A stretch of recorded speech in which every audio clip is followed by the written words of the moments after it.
Olá, seja bem-vindo ao Verbo Literário, Clube do Livro da Rede Verbo TV.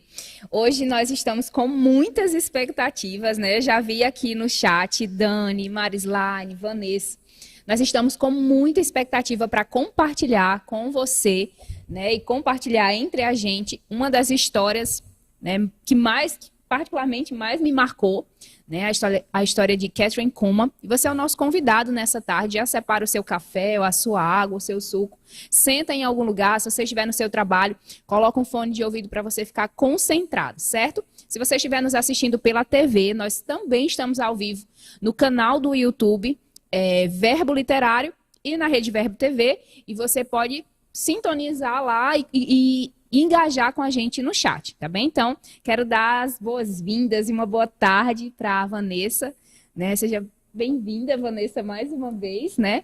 E queria que você desse as suas saudações iniciais. Então, gente, boa tarde, né? Eu, particularmente, sou suspeita, porque eu estava com muitas expectativas desde o começo, né? Porque admiro bastante, não só o ministério, né, mas a tônica que Kathryn Kuhlman trouxe aí, né, para os carismáticos sobre o Espírito Santo, né, até os pequenos detalhes sobre a vida, sobre o caráter, sobre as características dela me impressionam bastante. Então, ela tem um lugar cativo no meu coração para o lugarzinho dos avivalistas. Kathryn Kuhlman está aí no primeiro lugar. E eu quero, né, como a Amanda já falou, é muito importante para vocês, que a Amanda já falou aí, entrou agora também do Cinete, que ainda que você não conheça a história dessa mulher, né, a história dessa avivalista, que você minimamente tente se identificar, você vai ver, né, algumas partes, né, que eu acredito que a gente não combina antes, né, é meio que guiada aqui pelo Espírito, mas a gente vai trazer alguns pontos da vida dela, né? Uns bons e outros talvez não tão bons, dependendo da perspectiva. E você vai ver que ela era uma mulher simples, uma mulher como qualquer uma outra, mas com um diferencial que ela confiava no Espírito Santo, né? E tinha um relacionamento íntimo com ele. Então, se você, ao longo dessa live, né, identificar alguma coisa, quiser pontuar alguma coisa, existe, né, ela é uma das avivalistas que mais tem histórias, né, existe uma biografia, né, autorizada, fora outras biografias não autorizadas, que só essa biografia tem quase 300 páginas, então provavelmente você vai saber alguma coisa sobre a história dela que de repente a gente não vai citar aqui, então você também tem toda a liberdade, está convocado a acrescentar alguns detalhes, né, que de repente a gente vai mencionar aqui, ou não ficou completo, ou de repente às vezes ficou dúbio, então você compartilha aí no chat também. Exatamente. Então, já dando início, né? Hoje nós iremos falar de Kathryn Kuhlman, e caso você esteja vendo esse programa pela primeira vez, a história dela está no Generais de Deus, no livrinho azul, né? Existem outros livros e nós teremos algumas novidades para os próximos programas, mas a história que nós estaremos tratando nessa tarde está no capítulo 9, na página 233. Nós iremos falar dessa mulher de Deus. Eu achei interessante que o título é A Mulher que Cria em Milagres, né? E nós sabemos, né, da recorrência dos milagres no ministério dela, mas é impossível pensar em Kathryn Kuhlman e não pensar no Espírito Santo, né? O que é uma maravilhosa referência, né? Você ser relacionada à pessoa do Espírito Santo. É magnífico. Então, dando continuidade. Então é porque é tanta coisa, é tanto babado, é tão forte que se a gente fica sem saber exatamente por onde começar. É porque começa trazendo uma perspectiva de quem ela era, né? Como eu nem lembrava que ele começava isso, né? Mas disse que ela era uma pessoa comum. E como todos os relatos, né, trazendo ali qual a tônica dela. É bem interessante que a gente vai ver ao longo da história, né, do desenvolvimento ministerial dela. Ela tinha programas de TV, programa de rádio, né? E se você talvez procurar na internet, você vai ver alguns desses programas e muitas vezes ela começava, né? Eu creio, lógico que em inglês, né? Eu não vou arriscar aqui, se a Amanda quiser arriscar. Eu creio em milagres, né? Por isso que ela ficou conhecida como uma mulher que cria milagres, né? Então ela tinha uma personalidade, né? Aqui inicialmente trazendo a história dela, né? Diz que ela era uma mulher alta, magra. Quase 1,80 m. Quase né? 1,80 m, né? Meio ruiva. Tinha origem, aparentemente, pelo menos o lugar onde ela vinha, né? Tinha origem aí uma descendência aí alemã, né? Então ela tinha não só uma personalidade, mas a própria figura dela, né?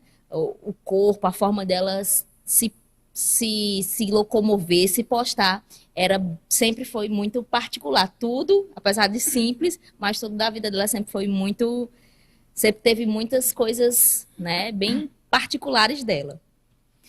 Exatamente. É algo interessante também, ainda sobre a personalidade dela, né, a forma como ela se movia.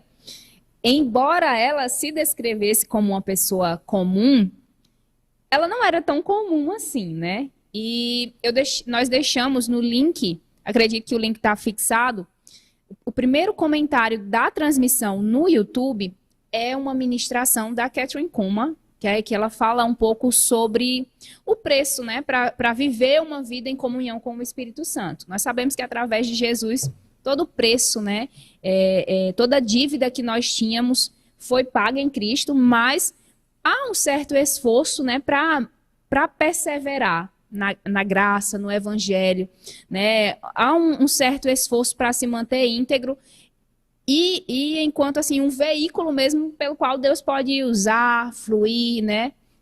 E essa ministração é maravilhosa. Nós deixamos aí como uma recomendação, mas falando sobre ela e sobre a pessoa dela na ministração, né? Nesse vídeo que nós deixamos, você também vai ver como ela se movia e como ela não era uma pessoa comum. Né? Não só pela sua altura, né? Imagine uma mulher de 1,80 m, pela forma como ela se movia, né? Sempre com vestidos, inclusive eu vim até a caráter, com os vestidos longos, né? E a forma mesmo como ela se movia, até mesmo nos programas de TV, né? Algo que me marcou muito acerca dela, né? Que as pessoas falavam sobre ela, é que como ela, depois de um tempo, ela começou a ter uma agenda tão recheada de programações que ela já não conseguia ter momentos específicos de devoção, né, em que ela conseguia orar, se consagrar ao Senhor. Então ela fazia aquilo onde dava, né? Então sendo levada para as reuniões ou então em alguns gabinetes. Então não era como se ela tivesse a personalidade pública e a Kathryn, né, num sentido assim, numa esfera privada. Não, ela era aquela mesma pessoa, né, que se deixava ser conduzida pelo Espírito Santo, e eu achei isso fantástico. E ela nasce, né, aqui no início do século XX, 1907, né? Aí no estado de Missouri, né, que tem aí, a gente já falou, tem uma origem aí, uma influência alemã, por isso talvez até mesmo das características físicas dela, né? A história conta que ela tinha uma proximidade muito grande com o pai, né? Ela amava, né? Adorava uma relação o pai, bem né? afetuosa, né, com Diz o que pai ele conseguia quase tudo que queria dele, né? Também traz umas características dela, né? Desde criança, que ela sempre foi uma criança muito decidida, independente, né? Autoconfiante, né? Sempre tinha o desejo das coisas serem feitas à sua maneira.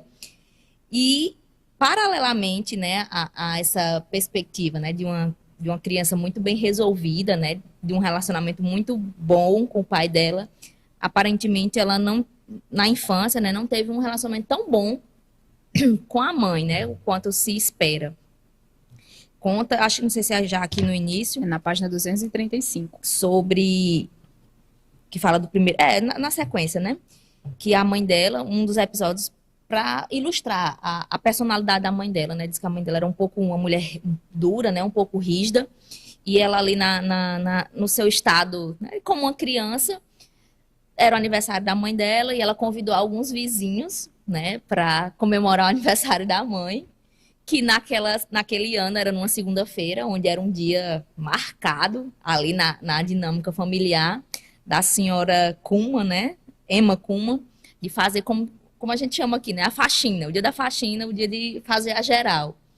E diz que ela era uma mulher, né? Que sempre andava muito alinhada e tinha pavor de que alguém a visse sem estar nos devidos trajes, sem estar arrumada. Mas nesta segunda-feira os vizinhos chegam para comemorar o aniversário da senhora Emma Kuhlman. E ela é surpreendida, né, em trajes não tão apresentáveis. E, obviamente, né, que ela fica com bastante raiva da filha dela ter aprontado essa, embora a criança não fez propositalmente. E eu me lembrei da cena de Matilda, né? Diz que, como castigo, ela obrigou Catherine Kuma a comer todos os bolos que foram trazidos do aniversário dela. Juntamente com o convite, né, para que os visitantes fossem ao aniversário, ela fazia esse pedido para que cada um levasse um bolo. Então, muitos bolos e muitos visitantes compareceram ao aniversário, né? E aí, mais à frente, né, ela fala, algumas sessões à frente, fala que a primeira vez que a mãe dela dá um abraço nela, depois de muitos anos de ministério, onde ela participa, a mãe de Catherine participa de uma reunião e decide nascer de novo. É bem interessante, né? Eu achei bem interessante, não só nessa história, mas em outras, como era comum, que deve ser hoje, mas assim, é mais fácil ver antigamente, né? Pelos relatos. Ela era uma professora de escola dominical, mas não tinha experimentado o novo nascimento. Então a gente via o contexto das pessoas, né? Ali num contexto de igreja, mas mais por um vínculo social. Né? Essa mulher que ensinava, né? Que era prendada, era uma mulher de caráter, mas não tinha esse vínculo, né, afetivo com a filha. E anos depois de uma experiência, né, do novo nascimento, numa reunião de Catherine Kuma, ela dá o primeiro abraço na sua filha. Né?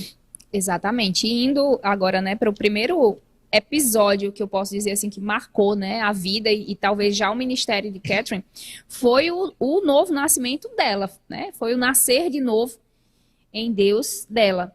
E o livro nos conta, né, a história nos conta que a mãe e a mãe de Catherine era da Metodista e o pai da Batista, né? E ela começou a acompanhar a mãe na igreja metodista, e em um determinado culto, em um determinado domingo pela manhã, ela diz, inclusive nessa ministração que a gente deixou no link, através do link, ela conta que ela não lembra de uma palavra da ministração, daquilo que foi citado, daquilo que foi ministrado, mas ela fala que quando os primeiros louvores começaram a ser entoados, ela começou a sentir, né, o peso do pecado mesmo, aquela consciência, né, de arrependimento, de quebrantamento. E então ela foi em direção, né, ao púlpito, sentou nas primeiras fileiras e posteriormente depois ela sentiu como a graça do Senhor alcançando, né, perdoando cada um dos seus pecados. Ela conta que enquanto ela chorava copiosamente, né, por aquela presença, aquela ministração, uma das mulheres chegaram e disseram: Catherine, por que você está chorando? Você é uma menina tão boa, né? E ela disse que dá a entender assim, né, que ela sabia, né, o que estava acontecendo, a obra mesmo que o Espírito Santo estava dando continuidade. E é bem precioso. E nós vamos ver que a mensagem do novo nascimento, né, o milagre da salvação, do desenvolvimento mesmo, né, desse milagre também, marcou a vida e o ministério dela. Né? Nós sabemos que ela é conhecida pelo Espírito Santo, como nós estamos falando, né? Por essa tônica da pessoa do Espírito Santo, pelos milagres de cura também que acompanharam o ministério dela, mas essa era uma das veias, né, principais de ministração dela, salvação e o milagre do novo nascimento. E nós vamos ver ao longo de toda a história dela como essa experiência, né, com o Senhor, com o Espírito Santo, fazendo dela uma nova criatura, marcou profundamente a vida dela. E aí, né, o primeiro passo, digamos assim, para a vida cristã, né, e para o desenvolvimento do chamado dela, né, mais à frente ela fala, se eu não me engano, que ela tinha uma irmã e mais 2 irmãos, alguma coisa assim, mas diz que em 1913, ou seja, ela tinha o quê? Ela tinha uma irmã e um irmão. Isso, ela tinha poucos anos, né? Tanto que o título do livro é A Jovem Evangelista. Uma das irmãs dela, mais velha, tinha casado também com uma evangelista. E aí eles convencem os pais, né, de Catherine a ela seguir esse casal, né, que estava aí no ministério, como que o cumprimento, né, o início do cumprimento do chamado na vida de Catherine, né?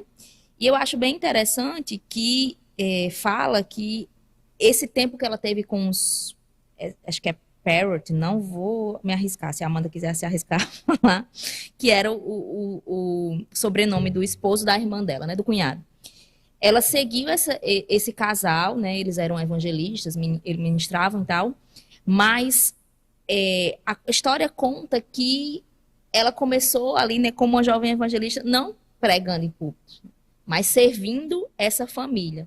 Né? Diz que ela se dispunha a lavar roupas, né, a cuidar dos afazeres domésticos, apoiando aquela família, e enquanto isso também iria lendo a palavra, né, se preparando ministerialmente, mas o início do ministério dela não foi subir em púlpitos, né, não foi orar pelos enfermos, não foi nada aparentemente extraordinário.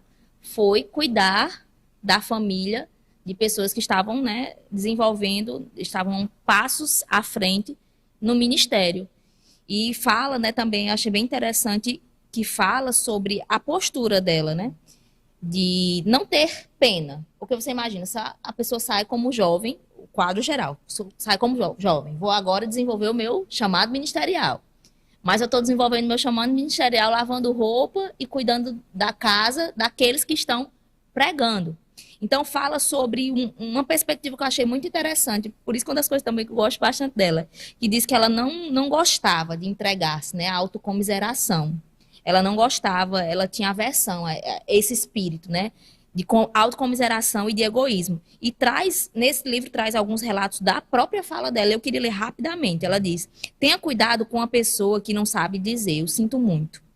Quer ela seja um membro de sua família, um colega de trabalho ou mesmo um funcionário seu. Você vai acabar percebendo que essa pessoa é muito egoísta. Então, sempre existiu, né, no coração ali de Catherine, ainda como jovem, uma perspectiva, né, de serviço, de altruísmo, de cooperação, né, de não aparecer, de estar disponível para servir. E relata aqui no livro, né, que esse período de preparação ministerial, né, ali nos bastidores, durou cerca de 5 anos. Então, ela passou 5 anos servindo a família da irmã dela, né, que tinham ali um chamado ministerial de púlpito, né, de evangelista. 5 anos, né, criando ali o alicerce para o seu próprio ministério. Então, ela começou a solidificar o ministério dela servindo nos bastidores, né, servindo em coisas que as pessoas talvez não vissem. Né, até o ponto que houve ali uma crise, né, meio que financeira, uma crise no relacionamento, né, desse casal. Dele, né? E aí eles precisam se separar. Né, assim, ele vai para uma outra região do país e a esposa dele, posteriormente, o segue, né? E ela vai começar o ministério dela juntamente com Ellen, né? E aonde ela tem a primeira oportunidade de ministrar. Ellen era pianista, né? Isso.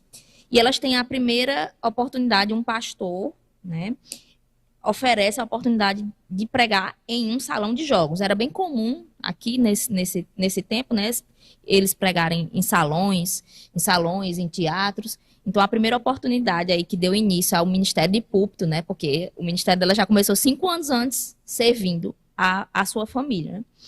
E aí ela teve essa primeira experiência juntamente com Ellen, né, essa primeira oportunidade. E daí o ministério dela começou a deslanchar, né? Ter oportunidades de ministrar nos mais variados locais. Exatamente. Eu quero fazer uma breve pausa só para falar com quem chegou no chat, né? Nós temos Fátima, Pastor Alexandre, Lídia, Juliette, sejam todos bem-vindos, gente. Eu acredito que muitos de vocês, assim como nós estavam com muita expectativa, né, para conhecer um pouco mais da história de Catherine. Nós estamos aqui dando os primeiros passos, né? E acerca do caráter dela, né, a gente já consegue ver por esses pontos que Vanessa comentou, e acho algo que eu achei bem interessante, né, uma vez perguntada sobre como se manter fiel ao ministério, né? E acredito que pode-se dizer muita coisa sobre isso, né? Mas o que ela respondeu foi ressaltando a questão da lealdade, né? De você se tornar alguém leal, primeiramente a Deus, né? E responder mesmo com lealdade às circunstâncias, né? Até tem uma fala dela que ela diz assim: a palavra lealdade tem bem pouco valor nos dias de hoje, pois ela quase não pois ela quase não tem sido praticada. Trata-se de algo que não compreendemos. É como o amor. Você só pode entender quando vê em ação. O amor é algo que você faz. E o mesmo é verdade com relação à lealdade. Significa fidelidade, significa sujeição, significa devoção. Meu coração é firme, serei leal ao Senhor a qualquer custo, a qualquer preço. Lealdade é muito mais que um interesse casual por alguém ou por alguma coisa. É um compromisso pessoal. Em última análise, significa: aqui estou, pode contar comigo. Eu não decepcionarei. Fortíssimo, a lealdade é algo, né, não tão fácil, principalmente nos dias de hoje. Se ela diz aqui que não era comum, imagine atualmente, né? Exato. E nesse período de treinamento também, que ela esteve servindo seus irmãos, posteriormente sozinha, né, se preparando para o ministério itinerante, é bem ressaltado no livro a forma como ela passava horas estudando a palavra. Né? Então, não era somente uma mulher que carregava, né, as manifestações do Espírito Santo, mas era uma mulher também que conhecia a palavra, né, que gastava e se deixava ser gastada, né, pelo ensino da palavra. Esse próximo ponto é bem interessante também, né? Ela sempre falava que queria que a obra de Deus, né, fosse algo grande, porque ela servia a um Deus grande, né? Você quer falar sobre isso? Então, continuando, né, ela e Ellen começaram a ter convites, né, e ali se associou a elas um empresário, né, ali para dar um suporte administrativo, embora o livro fala, né, que ela tinha muitas noções de administração por conta, né, da proximidade do pai dela, mas ali o ministério já ganhando mais alcance e muitos convites, se juntou, né, a elas um homem, né, com essa visão administrativa para ajudar no ministério. E é bem interessante que ela fala, e nessa parte, né, e ela tinha muita convicção de que ela estava servindo a um Deus ilimitado, né? E ela pede para esse empresário, né? Esse rapaz estava ajudando no ministério. Ela diz assim: Deus não é limitado ao que nós somos ou temos. Certamente o Senhor pode usar os nossos $5, que eles não tinham muito dinheiro, né? Exato. Ela enviou esse rapaz para que ele conseguisse alugar um prédio na cidade de Denver, né? E ela disse que ele a instrução passada para ele é que ele deveria chegar naquele lugar como quem chega carregando, né, $1 milhão. Mas a verdade é que eles só tinham $5, né? De que você estava falando. Deus pode pegar os $5 e multiplicar. Aí ela continua, né, dizendo que deu a instrução que ele fosse até Denver e alugasse o espaço mais espaçoso, né, enchesse de cadeiras, colocasse, né, ali no noticiário, e certamente aquilo que Deus faria era grande, né, não por quem eles eram, por aquilo que eles teriam, né, financeiramente. Mas a gente vê ao longo da história que o Senhor sempre honrou essa fé que Kathryn Kuhlman tinha, né? E certamente os sinais seguiram, né? Ele foi à frente e alugou o local e rapidamente ele se encheu de pessoas, né? Exato. Depois o livro fala, né, que depois eles cresceram, né, e precisaram ir para um outro lugar. E na primeira reunião tinha 125 pessoas e depois vieram, né, no dia posterior, 400 pessoas. Então, a imagem que a gente tem era de um ministério que alcançava as pessoas com muita graça, né? E as pessoas realmente, né, quando sabiam dos cultos, das programações, elas vinham ao lugar das reuniões. Algo que eu acho interessante citar também é que, mesmo ela tendo uma base, né, metodista, batista, mas ela não carregava nenhuma... Não foi filiada a nenhuma congregação, né? Ela tinha um ministério mesmo independente, embora reunindo-se em alguns lugares e tudo, mas ela não tinha nenhuma bandeira, né, congregacional. Não sei se consciente ou inconscientemente, né, fala mais à frente, que ela sempre teve uma postura muito ecumênica, né? Então, ao longo das reuniões, iam pessoas das mais diversas denominações, né? Inclusive pessoas de igrejas católicas, né? Inclusive, mais à frente a gente vai falar, se der tempo, Ela foi chamada ao Vaticano para ter um encontro com o Papa, ela tinha relacionamento com estrelas de Hollywood, então ela era uma pessoa, né, que tinha abertura para todos os públicos. E a gente vê que esse era o propósito de Deus para ela, né? E é uma coisa que a gente, às vezes, tem a tendência de querer comparar um ministro, né, uma pessoa com outra. Porque você vai ver algumas pessoas têm um chamado muito específico para serem radical, né, pragmáticos com uma mensagem que, às vezes, aparentemente fere algumas práticas, algumas condutas de certos públicos, né, ou certos grupos. Mas eu creio que o chamado de Deus para a vida de Catherine era realmente ter essa diplomacia, de entrar em todas as portas, de alcançar o coração, né? Que fala dos bêbados, dos ricos, dos milionários, dos artistas. Então ela tinha essa porta aberta e essa diplomacia, né? E essa aceitação em todos os públicos. E esse era o chamado de Deus para a vida dela, né? E a gente vê que funcionou ao longo de todo o ministério dela, né? Exato. Depois nós vamos ver que eles receberam, né, algumas doações para se construir mesmo um templo. E a placa que ficava em cima, né, era a oração muda as coisas. E nós vamos, né, nós continuamos a ver como o caráter dessa mulher e a postura, o posicionamento de fé dela era muito forte, né? Mesmo quando as coisas estavam a favor ou contra, ela permanecia firme, né, nas suas convicções de fé. E aí nós vamos ver que houve uma tragédia, né, envolvendo um dos grandes amores da sua vida, né, que foi o seu pai. Em 1934, ele sofre um acidente, ele é atropelado e, infelizmente, ele vem a falecer e o livro coloca isso como uma grande tragédia na vida dela, porque, como já citamos anteriormente, né, ela tinha uma relação muito afetuosa, muito amorosa com o pai dela. Então, isso marcou ela profundamente. O livro conta que 30 anos depois do ocorrido, quando ela falava sobre aquilo, ela ficava ainda emocionada, chorava, né, e sentia mesmo aquela falta. E fala, né, que o pai dela morreu de uma maneira trágica, né, diz que ele estava ali numa pista de gelo e ao tentar se erguer, né, ele foi atingido e faleceu, e disse que o amor de Catherine era tão grande pelo pai que ela chegou a ficar com ódio da pessoa que, né, atropelou o pai dela.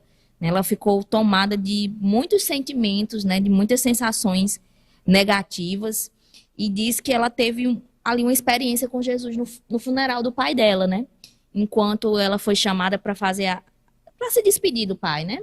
Cada pessoa era chamada ali para dar o último adeus, como a gente fala, né? O último adeus ao corpo, né? Não era mais a pessoa, mas ao corpo. E ali, quando ela chegou diante do caixão, né? Aquele corpo já sem vida, já não era mais o pai dela, né? Já era o corpo, né? Um corpo morto. Diz que ela experimentou ali, teve uma experiência com Jesus, né? Ela mesma fala, né, que de repente eu não tinha mais medo da morte. E assim que o meu medo desapareceu, também o meu ódio se foi. Agora eu sabia que papai não havia morrido, ela estava viva. Então acredito que ela ficou bastante chocada, né, com a notícia, né, de que o pai dela tinha morrido. Ela não teria mais a figura, né, ali de alguém que a protegia, alguém amava nessa terra, e causou, acredito que muitos reboliços nas emoções dela, mas ali uma experiência com o Senhor a fez entender, né, que ali foi apenas uma passagem para a vida eterna, e rapidamente, né, ela conseguiu resolver a questão do medo e também do ódio, né, do que aconteceu ao pai dela.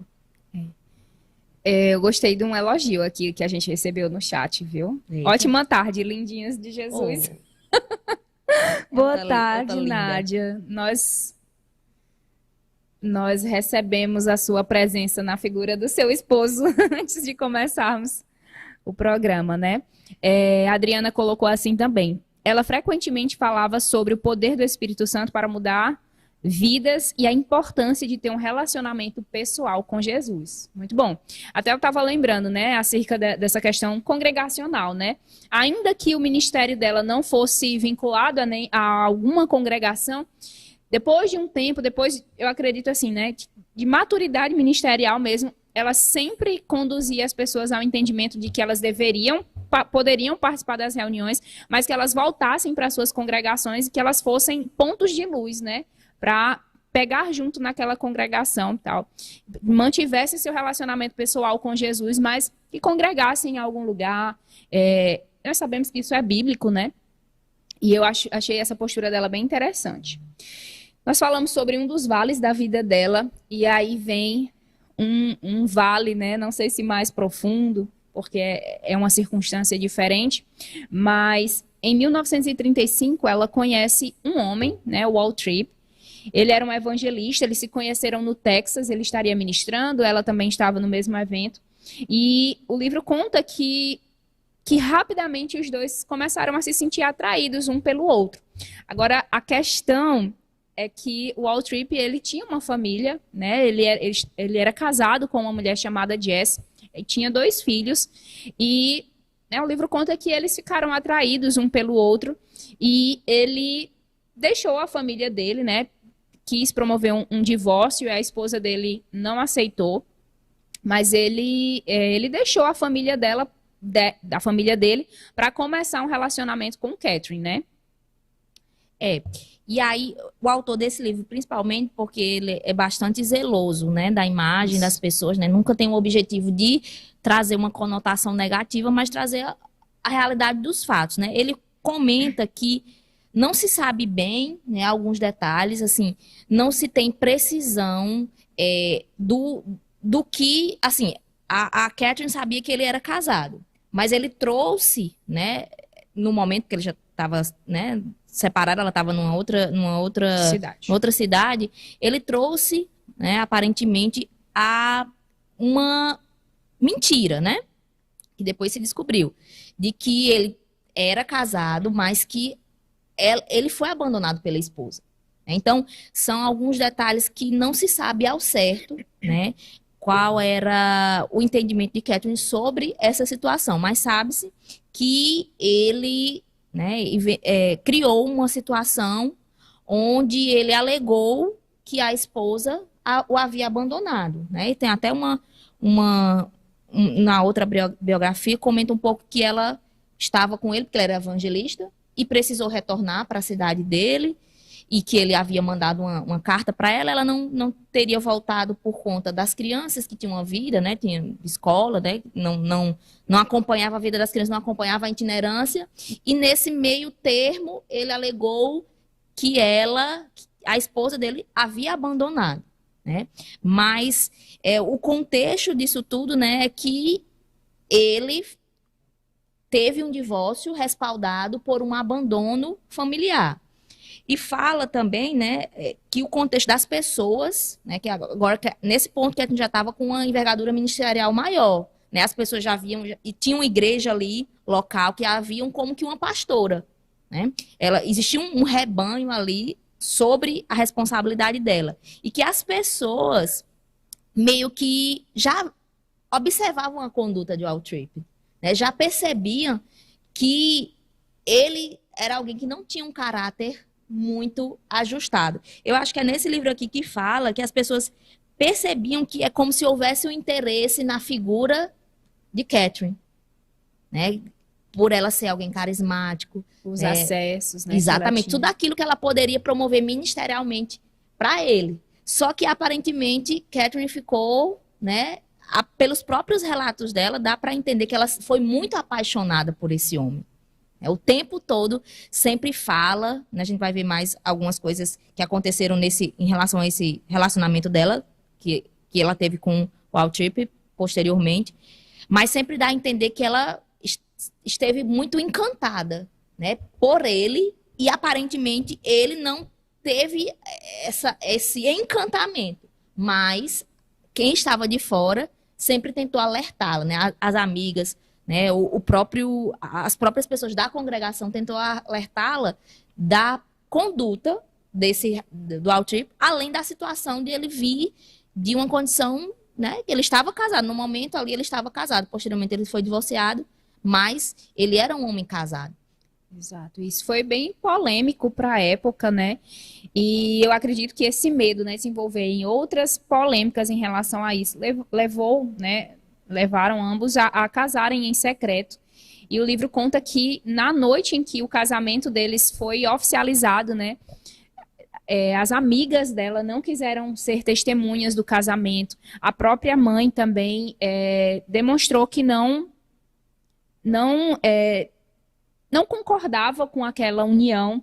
E a própria Catherine Kuhlman chegou a comentar com algumas amigas que ela não conseguia descobrir qual era a vontade de Deus com relação a este assunto específico. Né? Então, era uma mulher, nós tem até uma outra ministração que eu recomendo aqui no YouTube, que é Como Ouvir a Voz do Espírito Santo. E eu imagino que, na verdade, não é nem porque ela não estava ouvindo a voz do Espírito Santo naquele momento, mas talvez aquele vínculo, aquele enlace não estava permitindo que ela ouvisse com clareza, né? O livro também conta que o Waltrip, ele tinha um espírito, assim, um estilo de vida muito ganancioso. Né? Então, talvez não só pela influência dela, mas por aquilo que a presença dela, o ministério dela, né, estava galgando e conquistando. E aí, você falar? Só da relação do casamento. Diz que, aparentemente, a pressão, né? Não fala aqui, mas a gente entende que foi isso. Ela, no fundo, sabia que não era algo da parte de Deus, né? Mas estava confusa. E foi algo tão, assim, tão difícil que ela, durante a cerimônia, desmaiou. Ela teve ali um desmaio. Eu acredito que a pressão, toda um misto de sentimentos, né, ali em torno desse casamento fez com que ela desmaiasse, né? E o livro dá a entender que há muitos custos, ali, tipo, levantando e tentando, acho que é no outro livro que fala, que ele teve que ajudá-la nos votos dele, nos votos dela, para celebrar, né, fechar ali a celebração do casamento, porque ela não estava em paz, né? E também conta que assim que eles saíram, né, ali a parte, digamos, da cerimônia, né, ali oficial, terminou, ela teve uma postura estranha, que ela não foi pro hotel com o esposo. Ela chegou, foi para o outro hotel onde as amigas delas estavam, né, digamos assim, na lua de mel, e chorou bastante, dizendo que sabia que tinha feito algo errado. Né? Aparentemente, ela até demonstrou o desejo de anular o casamento, né? Porque ela sentiu bastante, né? Uma mulher que tinha sensibilidade no espírito. Ela percebeu que não era aquilo que Deus queria para ela. Mas, dentro desse contexto, ela até tentou, né, voltar para Denver, né, que era onde tinha ali a congregação. Já não foi bem aceita por conta do relacionamento. E aí ela retornou e passou aí alguns anos casada. Isso, o livro conta que foram 8 anos, né? 6 anos de casamento e 2 anos ela tentando retomar, né, a vida ministerial, retomar a confiança das pessoas e o ministério de tempo integral.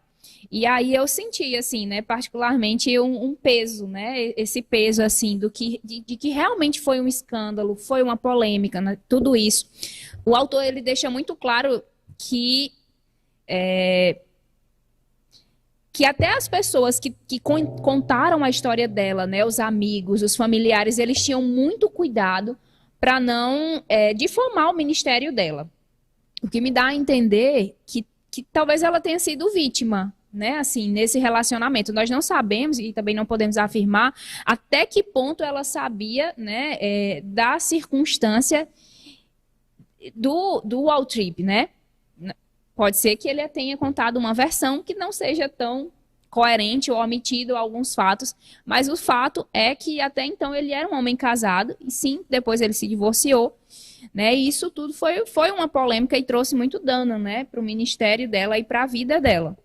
É bem interessante, Amanda, que no outro, nessa biografia, aparentemente, né, a minha visão particular, o autor não tem, o biógrafo não tem a mesma postura e o mesmo cuidado do... eu quero dizer Gordon Lindsay. Robert Liardon, sei lá. Ele aparentemente está ali disposto e disponível para mexer em treta, digamos assim, entre aspas. Né? E inclusive ele procurou pessoas que a gente vai ver ao longo aqui da história que traiu a Catherine, que estavam dispostas a jogar o nome dela na lama, né? E, misteriosamente, essas pessoas que se dispuseram a contar, entre aspas, tudo, né? Jogar o nome dela na lama, na hora das entrevistas, elas não deram continuidade. Então, ele conta a história de que um deles, que a gente vai ver aqui, ele viajou de uma cidade para outra. Quando chegou lá no hotel para se encontrar para a pessoa que contaria tudo, entre aspas, a pessoa simplesmente se recusou a contar esses supostos segredos, né? E essas supostas fases, né? E detalhes negativos. E eu queria só ler rapidamente, Amanda, uma fala dela sobre esse episódio, né? Eu acredito que principalmente as mulheres vão se identificar.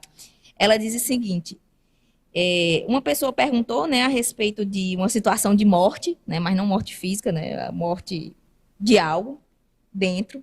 Ela falou, essa morte, ela veio por meio de uma grande decepção, um enorme desapontamento, que me fez sentir como se todo o meu mundo houvesse desmoronado.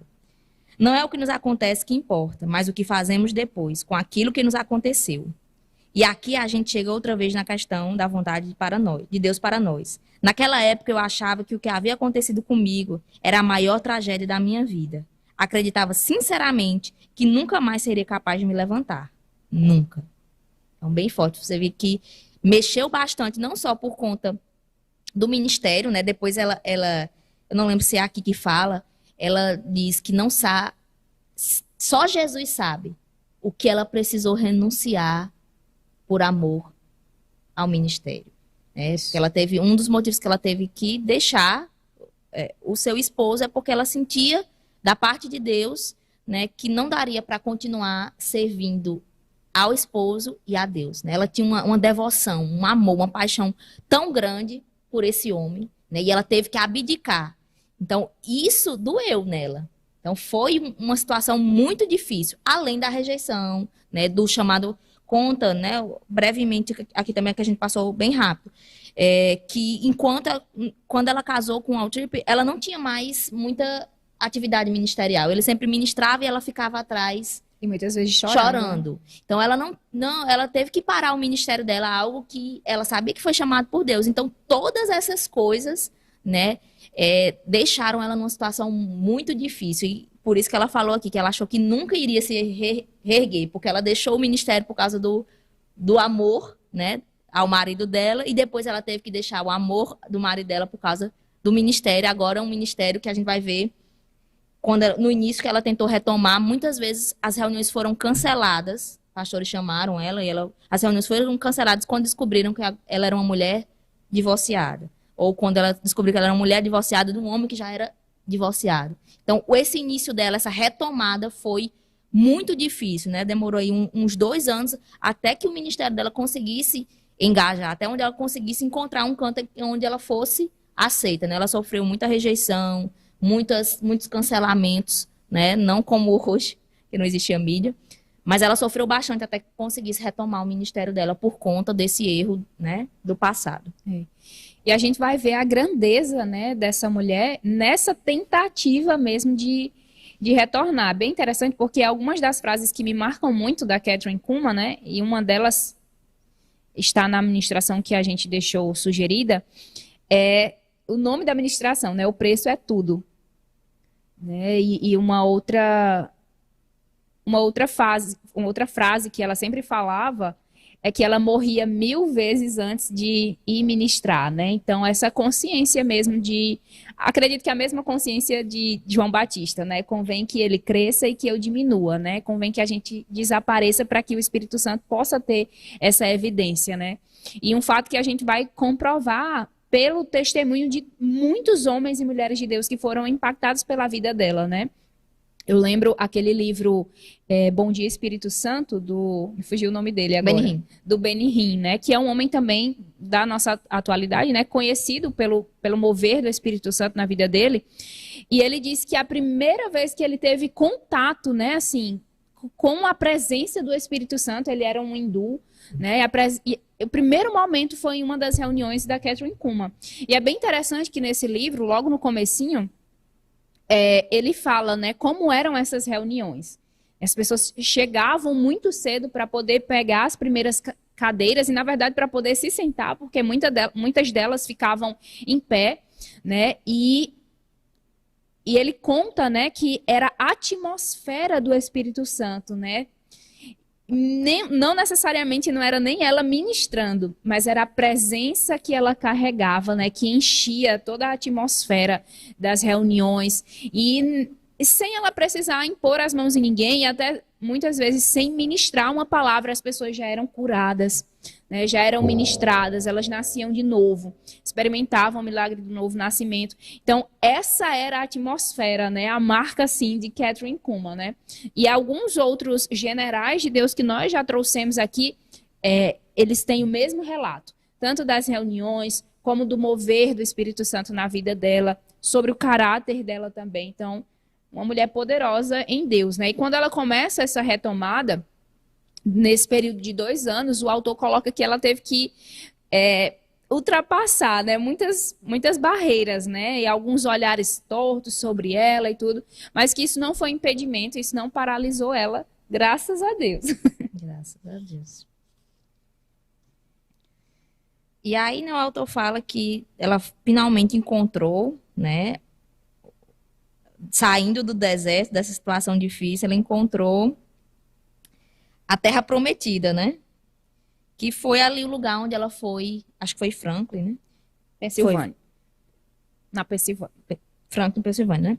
Ela encontrou uma comunidade que abraçou, né? Acolheu, e ela conseguiu desenvolver o ministério dela, né? Retomar, né? Esse ministério aí com êxito, né? Depois de 2 anos. Que aí fala também que aqui ela era... Esse povo, né, eram basicamente mineradores de carvão, né? Então dá a ideia que era um povo simples, mas que acolheu Kathryn, né? E possibilitou o recomeço e a continuidade do ministério dela. Fala também, né, que nesse início ela começou a ter mais contato, né, com evangelistas de cura, né? No início, a evidência do ministério dela era um novo nascimento, né? Mas a partir daqui já começou mais a evidência de cura. E aí fala de algumas pessoas que ela teve contato, né? O Oral Roberts, que inclusive pela história virou um amigo íntimo dela, né? Ela também teve conhecimento de Jack Coy, também tem nesse livro aqui, não sei se a gente vai conseguir falar dele, mas tem a história de Jack Coy também. Gordon Lindsay, que é também um grande nome, né, dessa parte de cura, e fala que por mais que ela tenha sido despertada, né, tanto que ela vai procurar na palavra a questão da cura divina, mas ela não concordava, né, por mais que ela visse e acreditasse no poder de Deus na vida daqueles homens, naquele tempo, que foi um avivamento, né, nesse tempo, o avivamento de cura. Ela ficou um pouco receosa, né? Ela tinha o modus operandi dela. A gente vai ver ao longo da história dela que o ministério dela, muitas das coisas era de acordo com aquilo que ela entendia. Ela era muito zelosa por aquilo que o Senhor tinha confiado a ela. Então, quando ela percebia que algo fugia um pouco, né, daquilo que ela acreditava ser a vontade de Deus, daquilo que ela acreditava que Deus tinha chamado para ela se mover, né, daquela forma, então ela ficava um pouco receosa, né? O livro conta também que ela não gostava da postura de alguns, né, de trazer o foco que a doença era do diabo, né? Não entenda. Não é que é errado. Isso é um ensinamento certo. As doenças vêm do diabo. Mas diz que a perspectiva que ela trazia, ela gostava mais de falar sobre a perspectiva divina, que Deus era bom. Então ela não dizia que as doenças vinham de Deus, mas ela não concordava, né, e não adotava no ministério dela a postura de trazer o enfoque para as doenças, né, trazer o enfoque para a fé, para a cura, mas ela tentava sempre voltar as pessoas para olhar para a bondade de Deus, né, para a manifestação da presença gloriosa do Espírito Santo, e por isso as pessoas recebiam cura. Então a gente sempre vai ver ao longo aqui, no que a gente conseguir falar ainda, um modus operandi, uma forma de se mover muito bem definida. Ela sempre teve isso com muita clareza e não permitia, né, que as reuniões, os encontros ou outras pessoas intervissem naquilo que ela sabia ser a vontade de Deus, naquilo que ela tinha entendimento que Deus chamou para ela fazer e da forma que Deus chamou ela para se mover e aquilo que ele chamou para ela falar, né?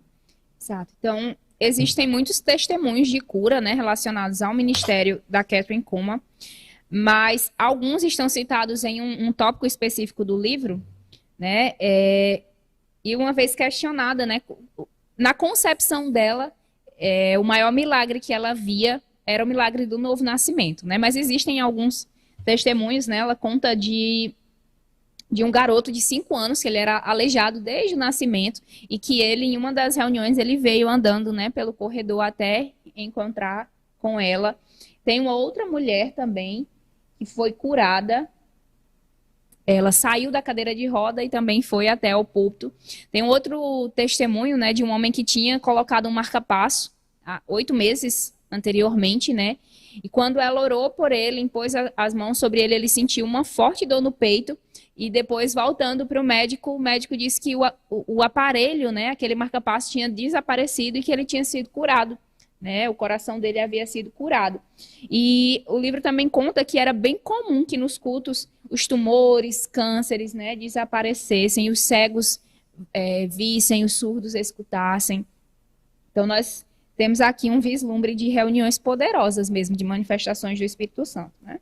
É bem interessante também, esse livro não traz, mas na biografia traz, ela era tão criteriosa que ela documentava esses milagres. Só que ela só documentava, existem números, né? Aqui tem só os que estão documentados. Tinha um critério, ela só documentava se a pessoa tivesse um laudo anterior, que no caso dessas pessoas tinham, se a vida da pessoa posteriormente desse testemunho do novo nascimento, né? Na biografia fala de uma mulher que ela tinha esclerose múltipla, você já estava em cadeira de roda, já quase como um vegetal. Ela recebeu cura, né? Recebeu um milagre, que não é cura, é um milagre, e voltou a viver uma vida normal, só que decidiu por viver uma vida de prostituição. E aí, por conta disso, ela não quis colocar o testemunho dessa mulher, porque ela entendia que a postura da mulher feria a pessoa do Espírito Santo. Porque por mais que ela, né, tivesse recebido um milagre da parte de Deus, ela não decidiu viver de acordo com a vontade de Deus. Então ela sempre foi muito criteriosa em tudo aquilo que ela fazia. Então ela tinha publicado, né, esses testemunhos, esses milagres, né, vários médicos acompanhavam essas reuniões ali para dar o laudo de que esses milagres foram reais, não foi alguém que sugeriu, não foi a pessoa que pensou que se sentiu melhor e se sentiu melhor, mas era tudo documentado com exame, com laudo médico, era algo assim ela era bem metódica, né, bem criteriosa em tudo que ela fazia. Nós estamos chegando, né, ao fim aqui da história de Kathryn Kuhlman, né, ainda tem alguns pontos, mas achei interessante aqui o comentário de Nádia, né, que ela colocou assim: quando ela refez a rota, teve que arcar com os danos do passado e as pessoas vinham do mundo todo. Uau, né? E deixa eu ver aqui o de Adriana. Ela sempre dizia: não sou eu quem cura, não tenho poder de curar, não tenho a virtude de curar, não confia em mim, confia em Deus. Assim, ela sempre glorificava a Deus. E algo que me chamou muita atenção também na história da Kathryn foi a vida que existia, né, assim, no relacionamento dela com o Senhor, né? O autor, ele comenta que depois desse episódio, né, com o Wall Trip, em que ela precisou se erguer e ser restaurada e tudo, ela teve algumas séries de ministrações sobre tentação, sobre a vitória sobre o pecado, né? Então nós vemos nessa mulher, embora até estava comentando com Vanessa, uma mulher discreta, né? Uma mulher que estava na mídia, estava nos programas de rádio, de televisão, mas era uma mulher discreta. A gente não sabe muitos detalhes sobre a vida dela, mas a gente vê que ela colocava no púlpito aquilo que ela estava aprendendo, né? A vida dela com Deus. E eu acho isso de uma força, né? Porque isso mostra uma vida mesmo que ela tinha no Senhor, né? Bem interessante. E partindo para o final,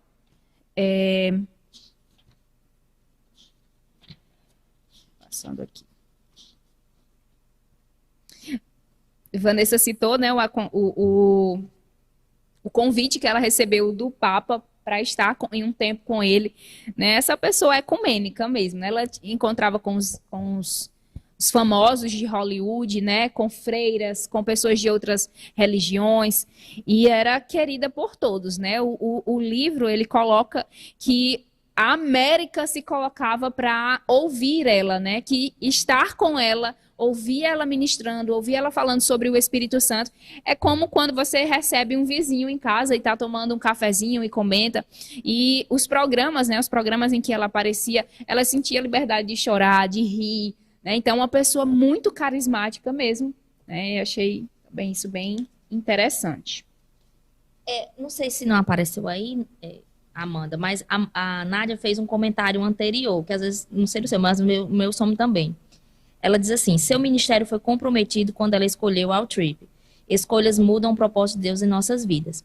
Não vai dar tempo a gente comentar, mas ao longo dessa história, várias outras pessoas se levantaram de confiança dela, né? Teve um rapaz dono, né, de um dos prédios que ela começou a fazer as reuniões, que quis processá-la, né, querendo recursos, querendo porcentagem dos recursos dela.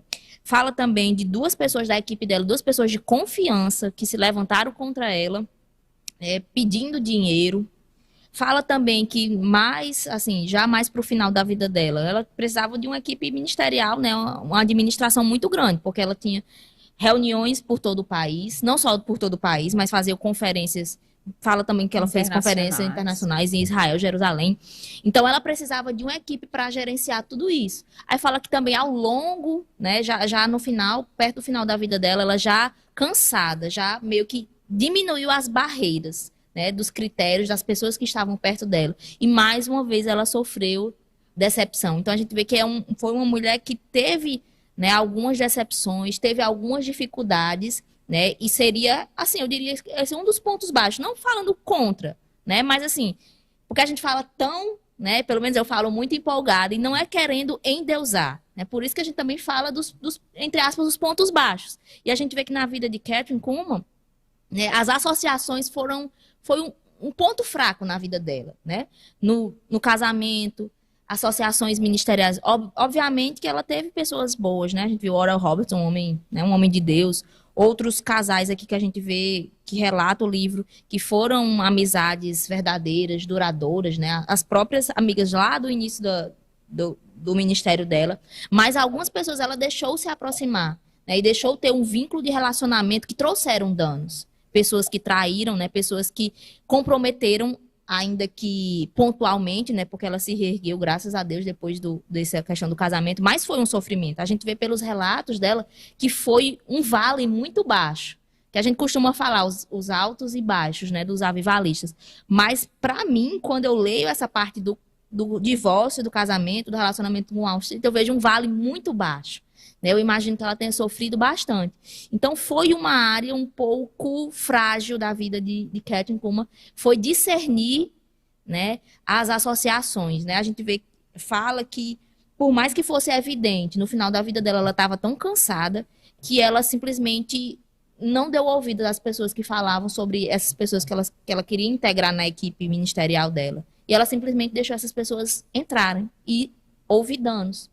Então, é uma lição, né? Já partindo para o final, já finalizando, né? E se você quiser comentar também a respeito disso, é uma coisa que a gente sempre fala, né? Sobre as associações. A gente vê o quão elas podem ser, né? Ou propulsoras do nosso chamado, da nossa vida, como atrasos, né? E ela teve vários danos por, né, ter um pouco de dificuldade, talvez, de discernir algumas coisas que eram até naturais, né? Tanto no caso de Altrip como de algumas dessas pessoas que traíram ela, ela teve conselhos naturais.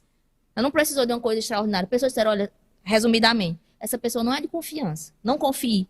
Mas ela decidiu confiar, né? Então fica aí a lição para nós. Isso. Juliette comentou assim, a vida dela ensina quanto é importante ter pessoas de sabedoria que podem nos dar um conselho. A humildade, a consciência e se colocar em lugar de correção.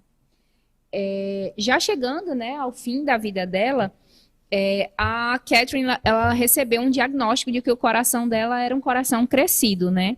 E ela se submeteu a uma cirurgia e aquilo trouxe danos, né, para a vida dela. E o livro conta que Oral Roberts e a esposa dele, né, estiveram para visitar ela no centro, o hospital onde ela estava internada, e eles compreenderam pela situação que ela queria ir para o lar dela, né? E eles até se propõem a orar, mas ela faz um sinal que não. A irmã dela também tem essa mesma percepção. E então, depois de alguns dias, na verdade, às 20 horas e 20 minutos do dia 20 de fevereiro de 1976, ela partiu para estar com o Senhor aos 68 anos de idade. Relativamente jovem.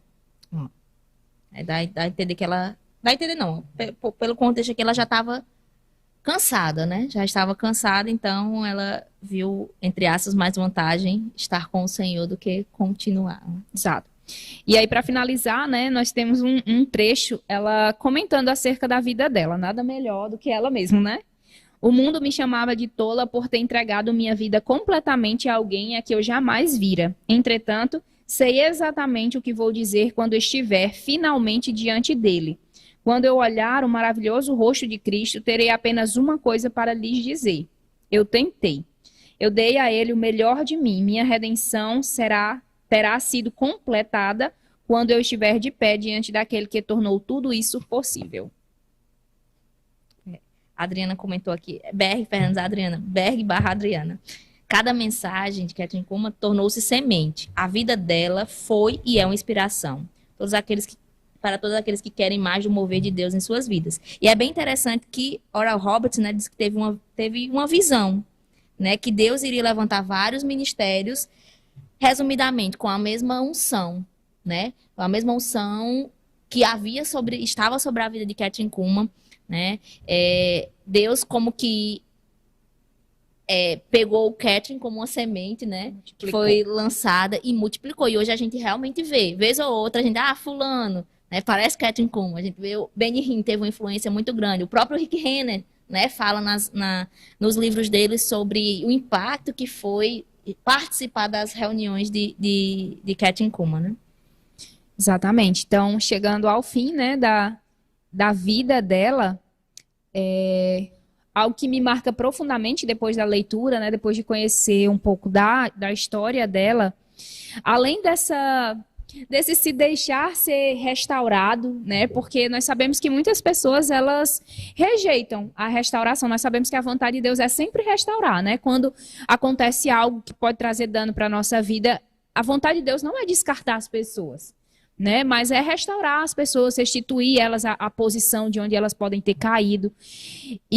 Mas assim, às vezes isso envolve um esforço, envolve um trabalho, né? Envolve uma humildade que se deve ter para se deixar ser corrigido e restaurado, né? E me impactou muito uma mulher assim que já tinha uma envergadura ministerial se colocar nesse lugar, né? Era o certo a se fazer, mas não desistir, né? E perseverar. E nós vamos ver que houve uma prosperidade, né, ministerial por ela ter se submetido, né? Então, isso me marcou muito. E a humildade dela, né, de sempre se colocar como alguém comum, de alguém que não tinha nada. Hoje pela manhã eu estava ouvindo a ministração dela, né, o que me fez muito bem. Estava ouvindo a ministração dela, justamente essa, né, que fala que o preço é tudo, né, o preço para carregar a unção do Senhor, para estar tendo uma vida, né, em santidade, vivendo com Deus, o preço era tudo. Né? E ela comenta que para ela foi muito fácil entregar tudo ao Senhor, porque ela não tinha nada. Ela disse que ela era uma pessoa sem talentos, né, que ela era uma pessoa que não tinha muitos dons, que não sabia fazer muitas coisas, não vinha de uma família rica, né? A cidade que ela fala que ela veio tinha cerca de 1.200 pessoas, então um lugar pequeno, improvável, né?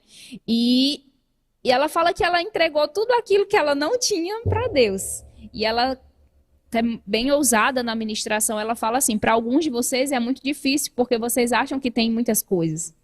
né? Isso ela não estava tendo um espírito de autocomiseração, né? Vanessa mesmo citou que ela detestava esse espírito, ela resistia a esse espírito de autocomiseração, de pena, mas ela reconhecia, né? Como o Tiago escreve, que toda boa dádiva, todo dom perfeito vem do Senhor e tudo aquilo que nós temos vem da parte de Deus, né? E a forma como ela se entregou assim para viver uma vida em Deus, se consagrando, né? Se separando mesmo.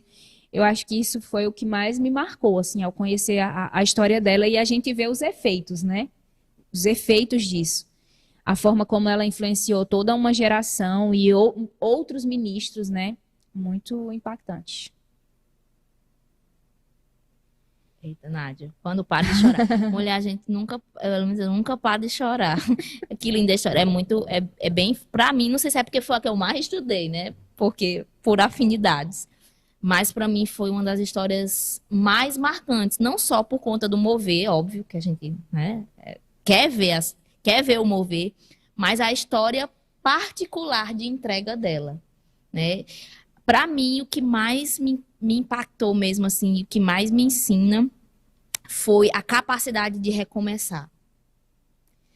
Porque não é fácil você recomeçar, né? Quando você tem que reconhecer que errou. Não é começar do zero, é recomeçar. É como se fosse do negativo, né? Você começar do negativo, sabendo que fez uma escolha errada, tendo consciência disso, tendo que lidar com os danos, com as consequências. Porque, tipo assim, vamos pensar, ela poderia, agora eu vou ser, sei lá, vou ser advogada.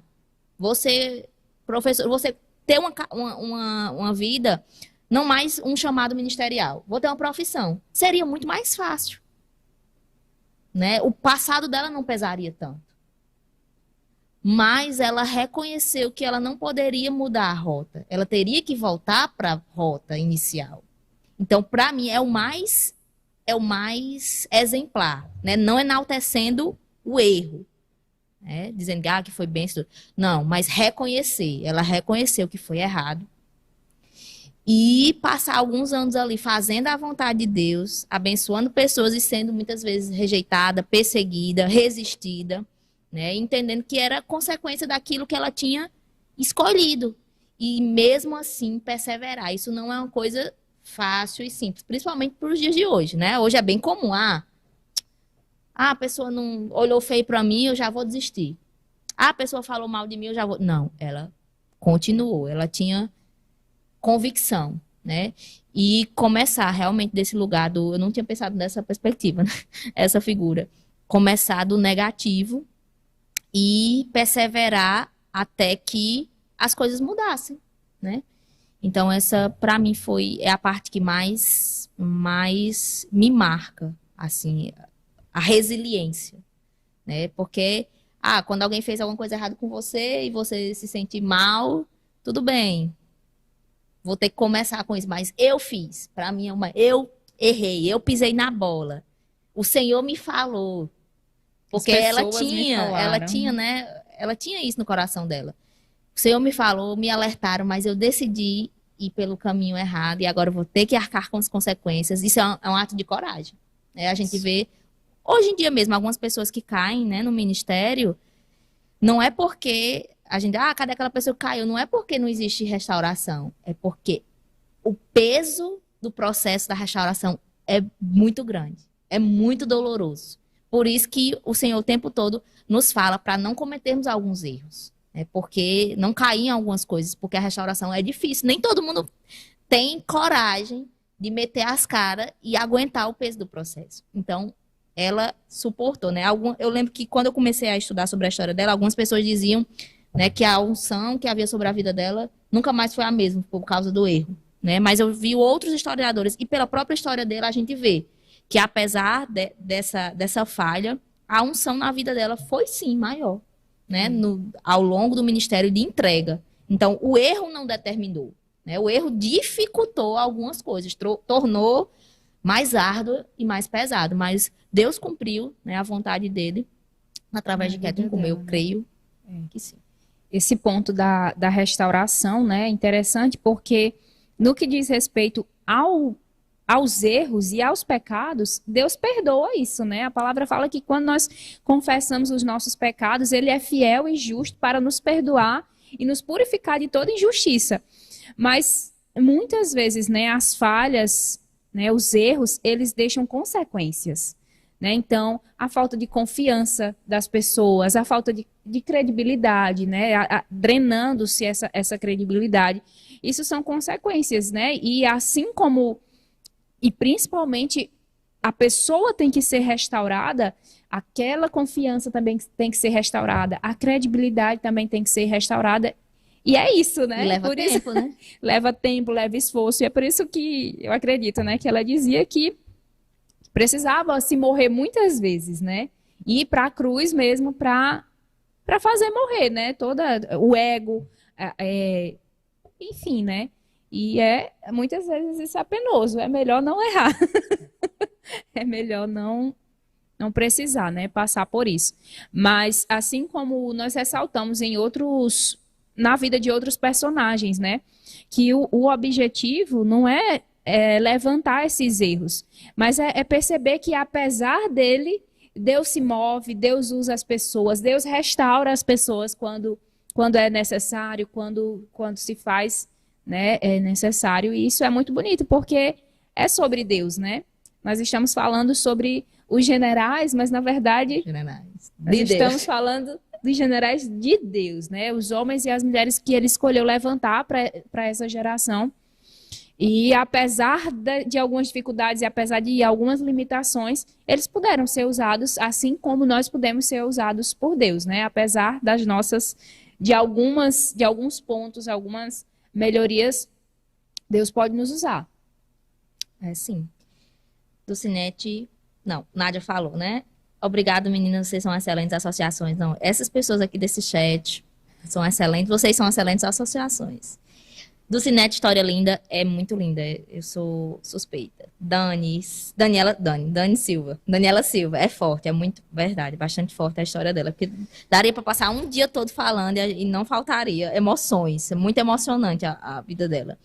Adriana, não é o que acontece, mas como reagimos, é sobre isso. Isso. Então, nós estamos chegando ao fim do programa. Esperamos que você tenha sido enriquecido como nós fomos, né? Ao conhecer a história dela. E é isso. Acredito que seja isso. Você tem alguma coisa para acrescentar? Teria muitas, mas não há tempo. Não há tempo para tal. Olha, uma limitação muito grande para essas duas apresentadoras é o tempo, né? Mas Deus é bom.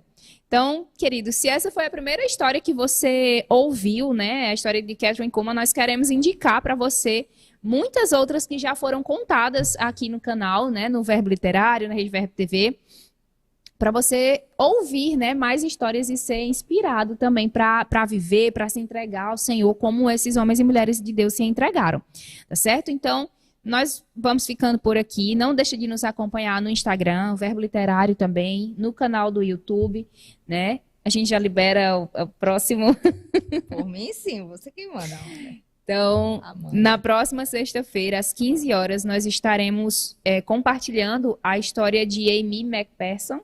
Ela também é uma mulher poderosa em Deus. E assim, né, o livro até coloca uma interação que elas tiveram, e na verdade o nosso objetivo era trazer a história delas juntas, mas como as histórias são grandes e o tempo e é emocionantes, curto, a Aimee também tem uma história emocionante, uma personalidade forte, teatral. A Aimee. Exato, então ela precisava de um programa só para ela, né? Então esse programa será na próxima semana. Eu acho que em questão de proporção, o Ministério da Aimee pode ser considerado maior do que o da Kathryn, né? Pelo menos é assim que o autor coloca. Então, a Aimee foi uma mulher que influenciou, uma inspiração para a Kathryn Kuhlman. E se nós já estamos, né, extasiados com a história da Kathryn, imagina conhecer a Aimee. Então, fica aí o spoiler. Lê esse capítulo da Aimee e no próximo a gente vai estar compartilhando, tá bem? Vou soltar aqui para as pessoas. Até onde eu sei, uma das filhas de Jânio César tem o nome dela inspirado em Aimee McPherson. Então, por aí você vê. Não perde. Exatamente. Então, nós vamos ficando por aqui. Até o próximo programa, até a próxima sexta-feira. Nós já estamos com expectativas. Tchau, tchau.